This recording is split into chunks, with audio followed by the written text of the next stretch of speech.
আসসালামু আলাইকুম। এবারের ঈদটা আমাদের কেমন কাটলো সবার, আর এবারের ঈদে আমরা কি কি করেছি সেটাই আপনাদের সাথে শেয়ার করব এই ভিডিওতে। ব্লগটা কিন্তু চাঁদ রাত থেকেই শুরু হয়, আর চাঁদ রাতে হচ্ছে আমরা প্রিপারেশন নিচ্ছিলাম কি কি ডেজার্ট বানাবো। ব্রেড দিয়ে মালাই কেকের মতন একটা রেসিপি করেছিলাম, আর এইদিকে হচ্ছে টক মিষ্টি ভাপা দই বানাবো ম্যাঙ্গো দিয়ে, যেহেতু আমের সিজন, সো আম দিয়ে একটা ডেজার্ট বানাতে চাচ্ছিলাম।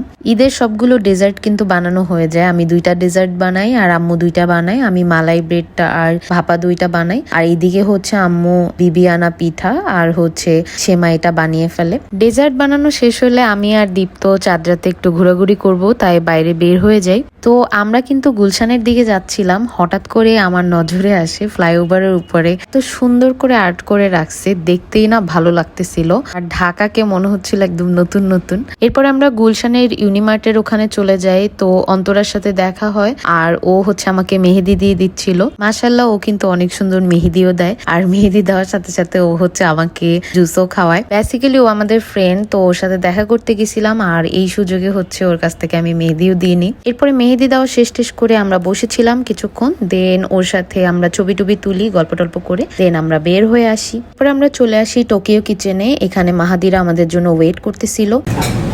ভাইয়া ভাইয়া সালামি ভাইয়া ভাইয়া সালামি ভাইয়া আপু আপু সালামি আপু সালামি তোমাদের দুইটার কাছে সালামি কিসের সালাম। তো সালামি নিয়ে দুষ্টামি টুষ্টামি করার পরে অনেকক্ষণ আমরা গল্প টল্প করতেছিলাম, দেন যারা হচ্ছে আমাকে মেহেদি দিয়ে দিচ্ছিল আর এক হাতে। এরপরে ক্র্যাবের একটা অ্যাপিটাইজার আমরা অর্ডার দিই, সো এটা চলে আসে। টোকিও কিচেনের কিন্তু সব ধরনের খাবারই আমাদের কাছে ভালো লাগে। এরপরে দীপ্তরা সুপটুপ খায়, আমি আর খাই না। তো আমরা বের হয়ে যাই, মিজান ভাইরা আমাদের জন্য ওয়েট করতেছিল। এরপরে আমরা জাইরোজে চলে যাই, দেন মিজান ভাইরা আসে, আর ওখানে পোগো ছিল, ওর সাথে দেখা করি। দেন হচ্ছে আমরা অনেকক্ষণ ধরে গল্প টল্প করতেছিলাম। এরপর একটু খাওয়া দাওয়া করে বাসায় চলে যাই। এরপরে ঈদের দিন সকালবেলা সবাই রেডি টেডি হয়ে পিচ্চির বাসায় চলে যায়। ওখানে আমাদের কুরবানি দেওয়া হবে, প্লাস হচ্ছে ঈদের দিন সকালবেলা সবাই একসাথে ওখানে নাস্তা করব। আর এই তো আমি পিচ্চির বাসার আয়নার সামনে বসে একটু ঢং করতেছিলাম। একদমই সুতির একটা জামা পরছি, কারণ অনেক গরম ছিল। নাস্তায় দেখি পিচ্চি এক গাদা আয়োজন করছে, সেমাই, ফিরনি, জর্দা, খিচুড়ি, সবজি, মাংস, ডাল, মানে কোনো কিছুই বাদ ছিল না। আমি কিন্তু আমার জন্য প্লেটটা সাজাইনি, ও পরোটাও ছিল। আমরা সবাই মিলে খেতে বসি, আর ঈদের দিনে কিন্তু সকালবেলার এই নাস্তার আয়োজনটা আমার খুব ভালো লাগে। আলহামদুলিল্লাহ, সব খাবারগুলো কিন্তু অনেক মজা করে খাই, বাট পিচ্চির হাতে ডেজার্ট কিন্তু অসাধারণ হয়।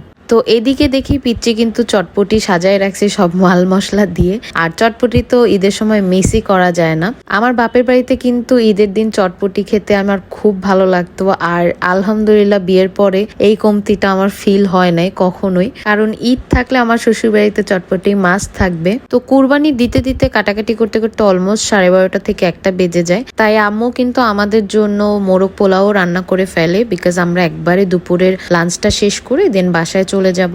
দুপুরের খাবার শেষ করে কিন্তু আমাদের ভাগের যে গোস্ত ছিল সেগুলো দীপ্তর গাড়িতে ভরতেছিল বাসায় নিয়ে যাওয়ার জন্য।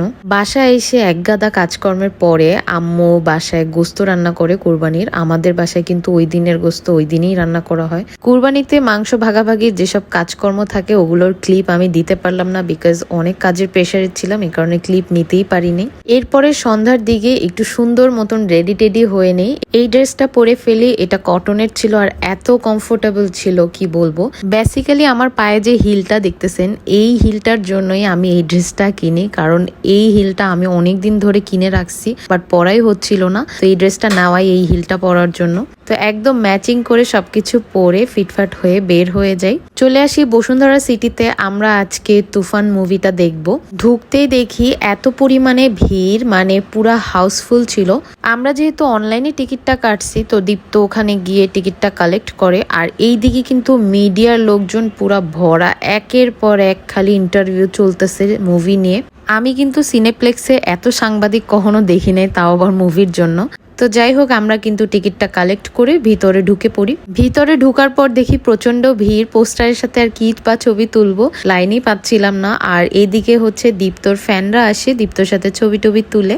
এরপর আমরা বসেছিলাম, অনেক ভিড় যেহেতু একটু ওয়েট করতে থাকি, আর দীপ্তকে অ্যাজ ইউজুয়াল আমি ভিডিওতে গুতায় গুতায় আনি। যাই হোক, আমাদের সাথে কিন্তু মুভি দেখতে অনেক ভাইও চলে আসে।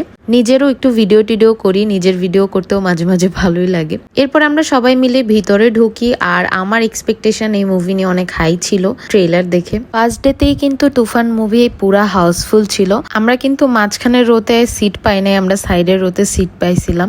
এবার আসি মুভির রিভিউ নিয়ে। প্রথম যে এন্ট্রিটা ছিল একদম ধুমধারাক্কা এন্ট্রি ছিল। এই টাইপ মুভিতে কিন্তু এই ধরনের এন্ট্রি সবাই এক্সপেক্ট করবে। মুভির প্রথম 40 মিনিট কিন্তু একটু বোরিং ছিল, বাট পরে গিয়ে পুরো অ্যাকশনে ভরপুর ছিল। বাংলাদেশের মুভি হিসাবে কিন্তু এই মুভিটা অনেক ভালো করছে। যেহেতু আমরা সিনেপ্লেক্সে গিয়ে সবাই বলিউড বা হলিউডের মুভি দেখি, বাট বাংলা মুভিকেও অনেক সময় সাপোর্ট করা উচিত, যেগুলো ভালো। সবাই কিন্তু এই মুভিটা হলে গিয়ে দেখবেন, তাহলে অনেক মজা পাবেন। আর এখানে কিন্তু পোস্ট ক্রেডিট সিন যেটা ছিল মারাত্মক লেভেলের জোশ ছিল। রায়হান রাফির মুভি কিন্তু বরাবরই ভালো হয়। তো এই তো কুরবানির ঈদটা আমরা এভাবেই কাটাই। আর এই ব্লগটা এতটুকুই। দেখা হচ্ছে আপনাদের সাথে নেক্সট ভিডিওতে। সে পর্যন্ত সবাই ভালো থাকবেন। আল্লাহ হাফেজ।